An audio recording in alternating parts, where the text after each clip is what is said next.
আসসালামু আলাইকুম সকলকে।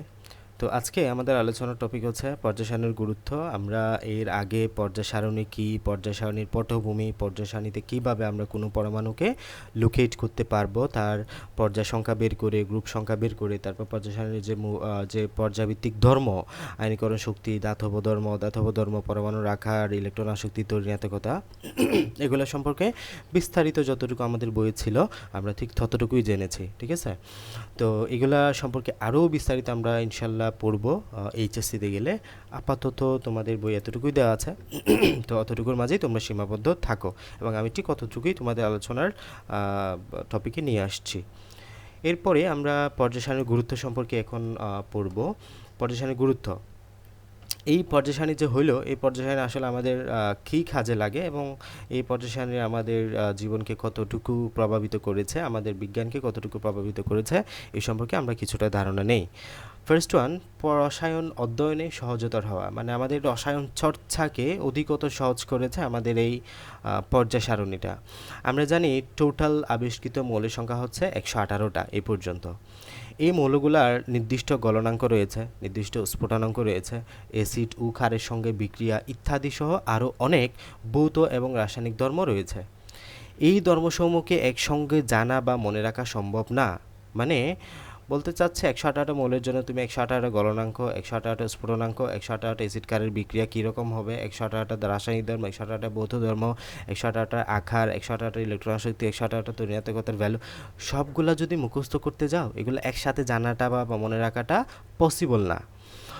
কিন্তু তুমি যদি পর্যায় সারণীর যে কোনো একটা গ্রুপের সাধারণ ধর্ম জানো, মানে আমরা যদি নির্দিষ্ট মৌলের ক্ষেত্রে না জেনে 10-12টা মৌল একসাথে করে তাদেরকে একটা গ্রুপে নিয়ে এসে ওই গ্রুপের ধর্মটা এই 10-12টা মৌল বা এই গ্রুপের রিপ্রেজেন্টেটিভ হিসেবে মনে রাখতে পারি, আমাদের জন্য মোস্ট ইজিয়ার। তাহলে 10 দ্বারা 118টা ভাগ করে কত হয়? 11.8 মোস্ট প্রবাবলি। তো এইগুলা এই এতটুকু ধর্ম জানলেই আমাদের কাজ হয়ে যাবে। 18, ঠিক আছে, 18 হয়। তো এই 18টা ধর্ম যদি আমরা জানতে পারি তাহলে আমাদের কাজ হয়ে যায়।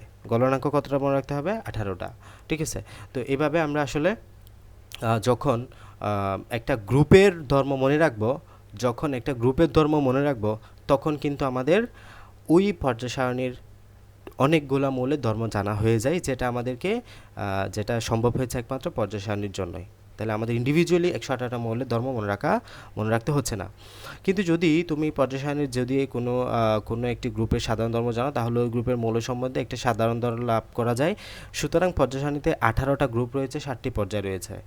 সেখানে অবস্থিত সকল মৌল সম্বন্ধে সহজে ধারণা পেতে পর্যায় সারণীর গুরুত্বপূর্ণ ভূমিকা রয়েছে। এছাড়া পর্যায় সারণী সম্পর্কে ভালো ধারণা থাকলে সেখানে অবস্থিত বিভিন্ন মৌল নিয়ে গঠিত তাদের যৌগের বৈশিষ্ট্য সম্পর্কেও ধারণা লাভ করা সম্ভব। আমরা জানি গ্রুপ 1-এর মৌল হলো ক্ষার ধাতু, গ্রুপ 17-এর মৌল হলো মৃৎক্ষার ধাতু, হ্যালোজেন। গ্রুপ 1-এর মৌলগুলা ধাতু, গ্রুপ 18-এর মৌলগুলা হলো আমাদের গ্রুপ 17-এর মৌলগুলা হলো অধাতু। তাহলে ধাতুসমূহ ইলেকট্রন দান করবে, অধাতুসমূহ ইলেকট্রন গ্রহণ করবে, আলটিমেটলি তাদের ক্যাটায়ন হয়ে তারা আমাদের কি গঠন করবে? আয়নিক বন্ধন গঠন করবে। তাহলে এই বন্ধনে যে আয়নিক হবে, আয়নিক বন্ধনের বৈশিষ্ট্য সহ আমরা অনেক কিছুই জানতে পারি, তাদের যৌগের বৈশিষ্ট্য আমরা জানতে পারি। এই যে একটা যৌগ হইল না, সোডিয়াম ক্লোরাইড, এবার আমরা কিন্তু অনেক কিছুই জানা সম্ভব এইটার মাধ্যমে। আচ্ছা, এরপরে নতুন মৌলের ধারণা এবং আবিষ্কার। তো পর্যায় সারণীতে টোটাল 7টা যে পর্যায়, 18টা গ্রুপ রয়েছে। একটি সময় পর্যন্ত সেখানে কিছু ঘর ফাঁকা ছিল। পরবর্তীকালে সেই ফাঁকা ঘরের মৌলগুলো আবিষ্কৃত হয়। নিহোনিয়াম 113, ফ্লোরিবিয়াম 114, মস্কোমিয়াম 115, লিভারমোরিয়াম 116, টেনাসিন 117, ওগানাসিন 118। এই মৌলগুলো খুব রিসেন্ট আবিষ্কৃত হয়েছে, আমাদের এইচএসসির বই ইনক্লুডেড করা আছে। তো এই মৌলগুলার ধর্ম কীরকম হবে সেটা কিন্তু আগেই জানা ছিল। সাপোজ আমরা যখন এই জায়গাটাতে ফ্লোরিন, ক্লোরিন, ব্রোমিন, আয়োডিন লিখেছি, এই জায়গায় একটা ঘর খালি, এই খালি করে যেই পারমাণবিক সংখ্যা আসবে সে আলটিমেটলি এই হ্যালোজেনের ধর্ম নিয়ে আবিষ্কৃত হবে। এটা কিন্তু আমাদের আগে থেকে অনুমান ছিল এই জায়গাটাতে, কারণ হ্যালোজেন গ্রুপে আছে, হ্যালোজেন গ্রুপের সাথে যে ধর্মগুলো আমরা পাই ওই ধর্মগুলো এটার সাথে 100% বা অনেকাংশেই মিলবে, এটা আমরা বলতে পারি। এভাবে নতুন মৌলের ধারণা আমরা পেতে পারি এবং আবিষ্কারের পরে আমাদের অনুমান করাটা সম্ভব হয়। কিন্তু তার আগে এই ফাঁকা ঘরের আবিষ্কৃত মৌলগুলোর ধর্ম কেমন হবে তা পর্যায় সারণীর অনুমান থেকে সম্ভব করা হয়েছিল। বিজ্ঞানী মেন্ডেলিফ তার সময়ে আবিষ্কৃত 63টা মৌল পর্যায় সারণীতে অবস্থান দিতে গিয়ে কিছু মৌলের অস্তিত্ব সম্পর্কে ভবিষ্যৎবাণী করেছিলেন, যা পরবর্তীকালে আসলে আবিষ্কৃত হয়েছিল। তাহলে আমাদের মেন্ডেলিফ সাহেবও কিন্তু অনেক মৌলের যে ভবিষ্যৎবাণী করেছেন, উনি 63টা মৌল নিয়ে যে পর্যায় সারণী আবিষ্কার করেছেন, ওখানে কিছু অনেক মৌল কিন্তু অনেক জায়গা ফাঁকা রাখা হয়েছিল পর্যায় সারণীতে। তো যেগুলো সম্পর্কে ভবিষ্যৎবাণী করা হয়েছিল এবং পরবর্তীতে ভবিষ্যৎবাণীটা কিন্তু সত্যি হয়, বুঝে গেছে? এরপরে আসো গবেষণায় ভূমিকায় আমাদের কীভাবে এটা গবেষণা আমাদের ভূমিকা রাখে।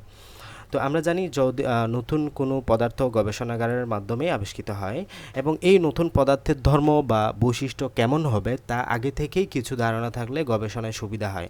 তাহলে আমরা যদি আগে থেকেই জানি, সাপোজ আমরা এখানে যে হ্যালোজেন গ্রুপের কথা বললাম, fluorine, chlorine, bromine, iodine, astatine, এই যে এই মৌলের যেটা আমরা আবিষ্কৃত হবে সেটা ধারণা আবিষ্কার হওয়ার আগেই যদি সেটার ধারণা আমরা কি এটা হ্যালোজেন গ্রুপ হবে, এটা সামুদ্রিক লবণ প্রস্তুতকারী হবে, এটা জারক বিজারক হিসেবে কাজ করবে, এইগুলো যদি আমরা আগে থেকে ধারণা রাখি তাহলে আমাদের গবেষণায় সুবিধা হয়। এই যে এই মৌলটা আবিষ্কার হওয়ার আগে এটার মাধ্যমে এটার ধর্ম জানার মাধ্যমে আমরা কিন্তু এটা গবেষণায় প্রচুর ফেসিলিটিস পাই। কারণ সেই সব ধর্ম বা বৈশিষ্ট্য সংবলিত পদার্থ তৈরি করতে কী ধরনের মৌল প্রয়োজন হবে তা পর্যায় সারণী থেকে ধারণা পাওয়া যেতে পারে।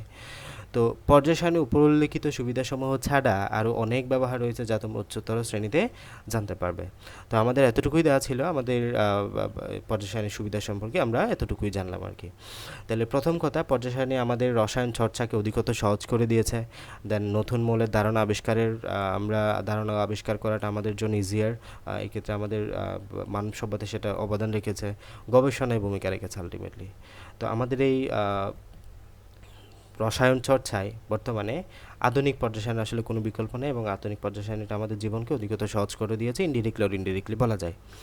তো এটা হচ্ছে আমাদের রসায়ন পর্যায় সারণীর গুরুত্বটা আমরা পড়লাম। এখন আমাদের যে রেস্টিং একটা টপিক, যদিও সেটা আমাদের বইয়ের কোনো টপিকের আন্ডারে যায় না, তারপরে আসলে এটা আমাদের সকল ক্ষেত্রে লাগবে। মানে তোমরা যে কোনো ধর্ম পড়ো, পর্যায়ভিত্তিক ধর্ম পড়ো, যে কোনো রসায়নের যে কোনো চ্যাপ্টার পড়তে যাও, আলটিমেটলি যে কোনো না কোনোভাবেই তোমার এই টপিকটা লাগবে বা এইটা জানাটা দরকার হবে।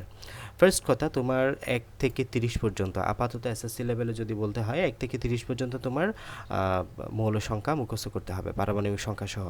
তো hydrogen 1, helium 2, lithium 2, beryllium 4, boron 5, carbon 6, nitrogen 6, nitrogen 7, oxygen 8, fluorine 9, নিয়ন 10, সোডিয়াম 11, ম্যাগনেসিয়াম 12, অ্যালুমিনিয়াম 13, এইভাবে।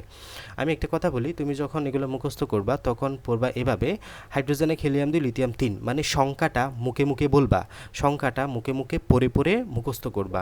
এমন না যে hydrogen, helium, lithium, beryllium, boron, carbon, nitrogen, oxygen, phosphorus, fluorine, এইভাবে না। এইভাবে করলে তোমাকে পরীক্ষার হলে গিয়ে গুনতে হবে, হাতে আবার গুনতে হবে যে আমাদের ফ্লোরিনটা কত, 1 2 3 4 5 6 7 8 9, এইভাবে গুনতে হবে। তাহলে তুমি ডিরেক্ট মুখস্থ করবে এভাবে: hydrogen 1, helium 2, lithium 3, beryllium 4, boron 5, carbon 6, nitrogen 7, oxygen 8, fluorine 9, নিয়ন 10। এভাবে যখন তুমি পড়বা, তোমার যে কোনো ইনস্ট্যান্ট কন্ডিশনে তুমি কিন্তু বের করতে পারবে অ্যালুমিনিয়াম 13, সিলিকন 14, আর্সেনিক 33, ঠিক আছে, ইন্ডিয়াম 49, কপার 29, নিকেল 28, ক্রোমিয়াম 24। এভাবে তুমি ইনস্ট্যান্ট বলতে পারবা। আর যখন তুমি সিরিয়ালি মুখস্থ করবা তখন তোমাকে সিরিয়ালটা গনে গনে বের হয়ে আসতে হবে ওই সংখ্যাটা পর্যন্ত। এটা কিন্তু হবে না, তুমি সিকোয়েন্স অনুযায়ী hydrogen 1, helium 2, lithium 3, beryllium 4, boron 5, carbon 6, এইভাবে করে মুখস্থ করবা। এটা গেল। দেন সেকেন্ড কথা হচ্ছে, তোমাকে গ্রুপ ভিত্তিক নামগুলোও মুখস্থ রাখতে হবে।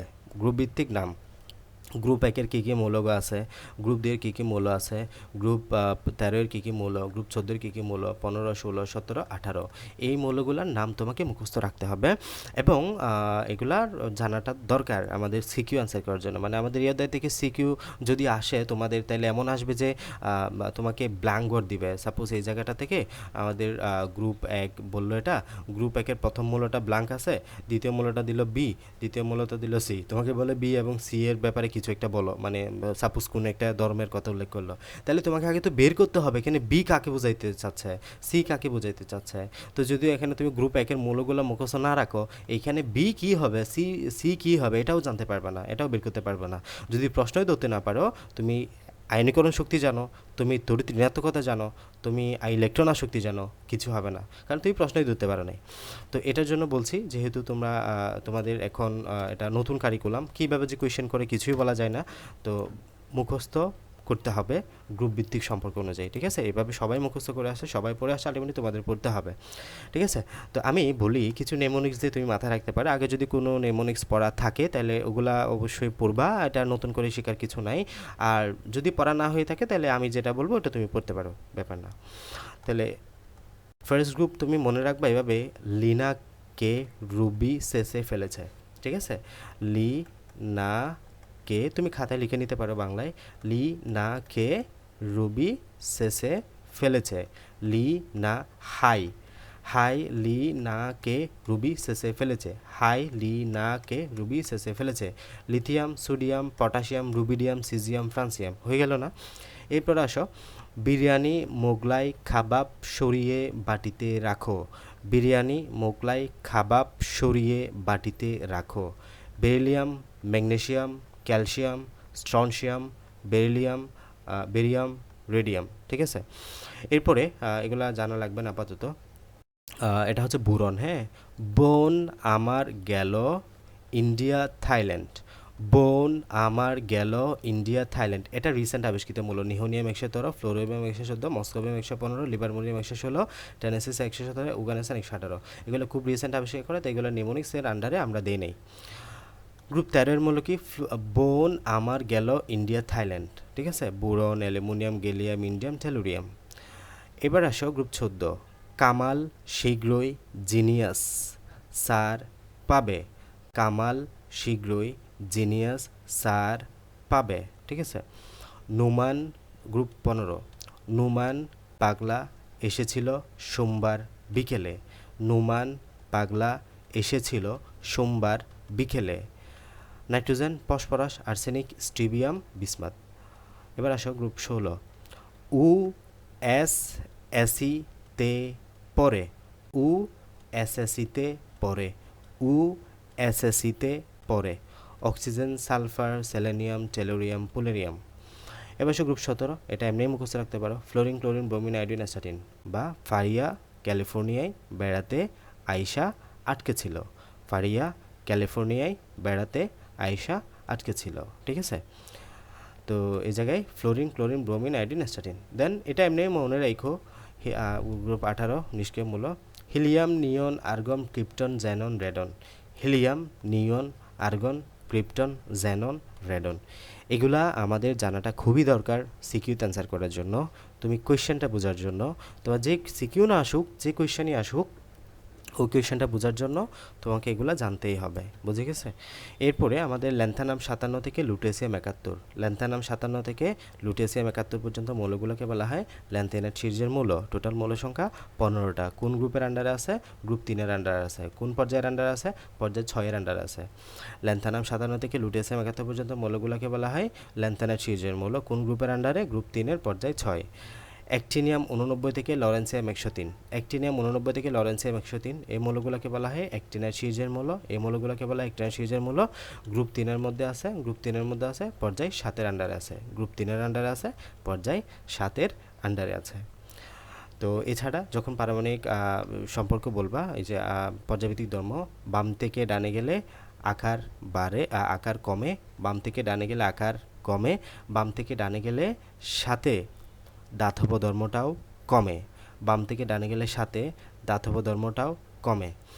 একমাত্র এই দুটো ছাড়া সকল কিছু বাম থেকে ডানে গেলে বাড়ে। কে কে? আয়নীকরণ শক্তি বাম থেকে ডানে গেলে বাড়ে, ইলেকট্রন শক্তি বাম থেকে ডানে গেলে বাড়ে, তড়িৎনাত্মকতা বাম থেকে ডানে গেলে বাড়ে, সবগুলো বাম থেকে ডানে গেলে বাড়ে। আর বাম থেকে ডানে গেলে যেটা হয় সেটার ঠিক বিপরীত হবে উপর থেকে নিচে আসলে কি হয়। বাম থেকে ডানে গেলে যদি বাড়ে, উপর থেকে নিচে আসলে হবে কমে। বাম থেকে ডানে যদি কমে, উপর থেকে নিচে আসলে হয় বাড়ে। তার মানে আখার এবং দাতব্য ধর্ম ছাড়া বাকি সবাই বাম থেকে ডানে গেলে বাড়বে। আখার এবং দাতব্য ধর্ম ছাড়া বাকি সবাই বাম থেকে ডানে গেলে বাড়বে, বুঝে গেছে? তো আমরা মোটামুটি অধ্যায়ের অনেকটাই পুরোপুরি শেষ করেছি। আমাদের আলোচ্য টপিকের যে আন্ডারে ছিল, আমাদের যে টার্গেটটা ছিল কি কি শেষ করব, পর্যায়সারণীর ধারণা সম্পর্কে আমরা জেনেছি, মৌলের অবস্থান সম্পর্কে জেনেছি, মৌলের পর্যায়ভিত্তিক ধর্ম সম্পর্কে জেনেছি, পর্যায়সারণীর বিভিন্ন গ্রুপের মৌলের বিশেষ নাম। বিশেষ নামটা অবশ্য বলা হয় নাই, আমাদের বইয়ে ছিল না এই জায়গায়, তারপর আমি একটু বলে রাখি। এই জায়গায় গ্রুপ 1, হ্যাঁ, গ্রুপ 1-কে আমাদের অপর নাম দেখো, গ্রুপ 1, গ্রুপ 1-এর মৌলগুলা এটা পানির সাথে বিক্রিয়া করে ক্ষার উৎপন্ন করে, তাই এটাকে আমরা বলবো ক্ষার ধাতু। গ্রুপ 1 এর মৌলগুলোর নাম কি? ক্ষার ধাতু। গ্রুপ 2 এর মৌলগুলোকে মৃৎক্ষার ধাতু বলা হয়, কারণ এগুলাকে তো মাটিতে পাওয়া যায়। বেরিলিয়াম, ম্যাগনেসিয়াম, ক্যালসিয়ামকে মাটিতে পাওয়া যায়। মাটিতে পাওয়া যায়, সাথে এরা পানির সাথে বিক্রিয়া করে, সাপোজ ম্যাগনেসিয়ামটা পানির সাথে বিক্রিয়া করে ম্যাগনেসিয়াম হাইড্রোক্সাইড নামক ক্ষার উৎপন্ন করে। তাহলে এরা একে তো মাটিতে পাওয়া যায়, তাই মৃৎ সাথে ক্ষার উৎপন্ন করে, তাই মৃৎক্ষার, এটাকে বলা হয় মৃৎক্ষার ধাতু। ঠিক আছে। এরপর এই জায়গায় আরেকটা আছে, এটাকে বলতে পারো এই জায়গায় অক্সিজেন, সালফার, সেলেনিয়াম, এটা হচ্ছে আমাদের চালকুজান বা ওরিফর্মিং যৌগ। এটা হচ্ছে ওরিফর্মিং যৌগ, মানে এরা চালকুজান মৌল, কারণ এরা আমাদের আকরিক প্রস্তুতকারী মৌল বলা হয় এদেরকে। এরা হচ্ছে আকরিক প্রস্তুতকারী মৌল। আর ফ্লোরিন 17 হচ্ছে হেলোজেন মৌল, এরা হচ্ছে হেলোজেন মৌল, কারণ এরা সামুদ্রিক লবণ প্রস্তুতকারী মৌল বলা হয়। আর গ্রুপ 18 এর মৌলগুলো হচ্ছে নিষ্ক্রিয় মৌল, কারণ তারা প্রকৃতিতে নিষ্ক্রিয় অবস্থায় থাকে, খুব সহজে কারোর সাথে বিক্রিয়া করে না, অষ্টক ফিলাপ অবস্থায় থাকে। তাহলে অবশেষে আমাদের অধ্যায়টা সমাপ্তি হলো। আশা করছি সবাই বেশ ভালোই বুঝতে পারছো। ইনশাল্লাহ আমরা পরবর্তী দিন অন্য কোনো একটা চ্যাপ্টার নিয়ে আলোচনা করব। আজকে এতটুকুই। আসসালামু আলাইকুম সকলকে।